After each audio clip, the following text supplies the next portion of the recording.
क्या आपको पता है माधव मास कौन सा है? माधव मास यानी कि विष्णु भक्ति के लिए बहुत ही खास महीना। और ये महीना ऐसा है जिसमें एक ऐसा खास दिन आता है जो पूरे साल में कभी नहीं आता। ज्योतिषीय दृष्टिकोण से हिंदू पंचांग का ये दूसरा महीना होता है, लेकिन अगर हम ज्योतिषीय गणनाओं से देखें तो ये पहला महीना होता है। अब आप कहेंगे कि ये दूसरा और पहला कैसे? क्योंकि भारतीय पंचांग के अनुसार बैसाख का महीना दूसरा महीना है, लेकिन ज्योतिषीय गणनाओं के अनुसार जो सौर वर्ष पर आधारित होती हैं, यानी कि सूर्य एक साल अपना पूरा करता है बैसाखी के दिन, और वो पुनः मेष राशि में वापस आता है, अपनी उच्च राशि में आता है। और इस महीने में बहुत ही खास दिन आते हैं। बैसाख के महीने को माधव मास इसीलिए कहा जाता है क्योंकि इसमें सूर्य अपनी उच्च राशि में आते हैं।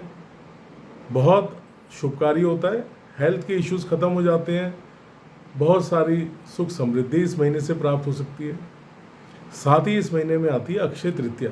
केवल एक ही ऐसा दिन है पूरे साल का जिस दिन सूर्य और चंद्रमा दोनों अपनी उच्च राशि में होते हैं। इसके अलावा बैसाख पूर्णिमा का भी बड़ा महत्व है। इस दिन है बुध पूर्णिमा, यानी कि बैसाख का महीना बहुत ही खास होता है। खास तौर से भगवान विष्णु की पूजा अर्चना करने के लिए ये महीना बहुत ही खास होता है।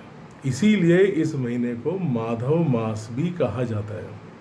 इस महीने में यदि आप भगवान की पूजा अर्चना करते हैं, भगवान विष्णु के किसी भी रूप को यदि आप पीले फूल, पीली मिठाइयाँ, पीले वस्त्र बृहस्पतिवार के दिन चढ़ाएं तो बहुत ही शुभकारी है, एकादशी के दिन चढ़ाएं तो वो भी अच्छा है।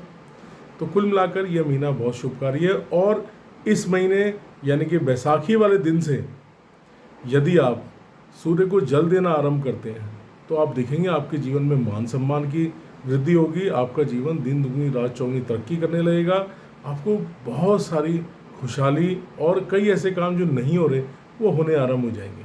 तो बहुत ही खास है ये माधव मास यानी कि बैसाख का महीना।